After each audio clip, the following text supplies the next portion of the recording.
ஒரு சின்ன பிரேயர் பண்ணலாங்க. வானத்தையும் பூமி உண்டாக்கின அன்பின் பரலோக பிதாவே, அப்பா குறிப்பாக இந்த நேரத்துல நான் அப்பா ஸ்ரீலங்காக்காக ஜெபிக்கிற தகப்பனே, அப்பா அவங்க சூழ்நிலை நீர் அறிந்திருக்கிற தகப்பனே, அங்க உள்ள மக்களை என் தேவனே நீங்கள் பாதுகாத்து கொள்வீராக. என் தேவனே அப்பா அங்க இருக்கிற ஜனங்களுக்கு எந்த ஆபத்தும் நெருங்கக்கூடாது. அப்பா இந்த மாதத்துல எங்களை கொண்டு வந்திருக்கிறீர் ராஜா. ஆவியானவரே அப்பா எங்களுக்கு நான் உங்களுக்கு நன்றிகளை செலுத்துகிற தகப்பனே, அப்பா எல்லா இடத்துலயும் என்னென்னமோ நடக்குது. என் தேவனே எங்களை பாதுகாத்து வந்திருக்கிறீர் அப்பா, அதுக்காக நான் நன்றிகளை செலுத்துகிற தகப்பனே. வானத்தையும் பூமியும் உண்டாக்கினவரே அப்பா உமக்கு நன்றிகளை செலுத்துகிற தகப்பனே. நீங்கள் பாதுகாத்துக் கொள்வீர் ராஜா. இதாண்டவரே இந்த மாதத்தின் துவக்கத்தை என் தேவனுடைய கருத்துல கொடுக்கிற ராஜா. அப்பா இந்த வீடியோ பார்க்கிற ஒவ்வொரு பிள்ளைகளின் தேவையை கண்ணோக்கி பாருங்க தகப்பனே. அப்பா அவர்களுக்கு என்ன வேணா இருக்கலாம் ராஜா. அப்பா ஒரு வேலையா இருக்கலாம், ஒரு நல்ல பிசினஸா இருக்கலாம், ஆவியானவரே படிப்பின் காரியமா இருக்கலாம், எல்லாமே அப்பா இரட்டத்தனியான பலனாக அப்பா இந்த மாதத்துல அவர்களுக்கு வரட்டும் தகப்பனே. நீங்கள் பாதுகாத்துக் கொள்ளுங்க, பலப்படுத்துங்க. ஆவியானவரே துதிக நம்ம ஒருவருக்கே செலுத்துக்கிறேன். இயேசு கிறிஸ்துவின் மூலம் ஜெபிக்கிறேன் தகப்பனே. ஆமென்.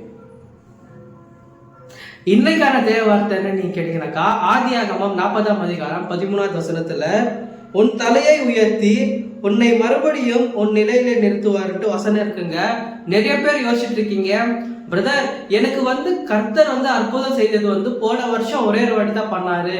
அதே போல இன்னும் சில பேர் என்ன யோசிச்சுட்டு இருக்காங்கனாக்கா, எனக்கு கர்த்தர் 6 மாசத்துக்கு ஒரு வாட்டி தான் அற்புதமே பண்ணுவாரு அந்த மாதிரி யோசிச்சுட்டு இருக்காங்க. ஆனா கர்த்தர் வாக்கு தந்தா கர்த்தர் வாக்கு மாறாதவருங்க. போன மாதத்துல காணாத அற்புதத்தை இந்த மாதத்துல நீங்க காண போறீங்க. எத்தனை பேர் விசுவாசிக்கிறீங்க? உங்களுடைய வாழ்க்கையில எப்பேற்பட்ட பிரச்சனையா இருந்தாலும் சரி, யார் உங்களை ஒடுக்குனாலும் சரி, கர்த்தர் உங்களை உயர்த்தணும்னு முடிவு செஞ்சுட்டா எந்த மனுஷனாலும் தடுக்க முடியாதுங்க. யாரா இருந்தாலும் தடுக்க முடியாதுங்க. இயேசு கிறிஸ்துவின் நாமத்தினால உங்களுடைய பழைய வாழ்க்கை எல்லாமே ஒளிந்து போய் புதிய வாழ்க்கை கர்த்தர் உங்களுக்கு கொடுக்க போறாரு. உங்க கடன் பிரச்சனையில இருந்து நீங்க மீண்டு வர போறீங்க. உங்க வேலை பிரச்சனையில இருந்து மீண்டு வர போறீங்க. திருமணம் கடையா இருக்கு, திருமணம் கைக்கூடி வரும் பொழுது, அதே போல உங்களுக்கு ஒரு சொந்த வீடு, சொந்த நிலம் கர்த்தர் ஆசீர்வதிக்க போற நாள் இது. நம்மளுடைய பிரச்சனையை பார்த்து நம்ம பயந்துடுறோம். ஐயோ இந்த மாதிரி தான் என்னுடைய வாழ்க்கை இருக்கும், இவ்வளவுதான் என்னுடைய வாழ்க்கை அப்படின்ட்டு ஒண்ணு பிரச்சனையை பார்த்து பயப்படுவோம், இல்ல இந்த உலகத்துல நடக்கிற சூழ்நிலையை பார்த்து பயந்துருவோம். அங்க மழை பெய்யுது, இந்த இடத்துல நிலச்சரிவு வருது, அது மாதிரி கேட்ட உடனே நம்மளுக்கு ஒரு சின்ன பயம் வந்துடும்.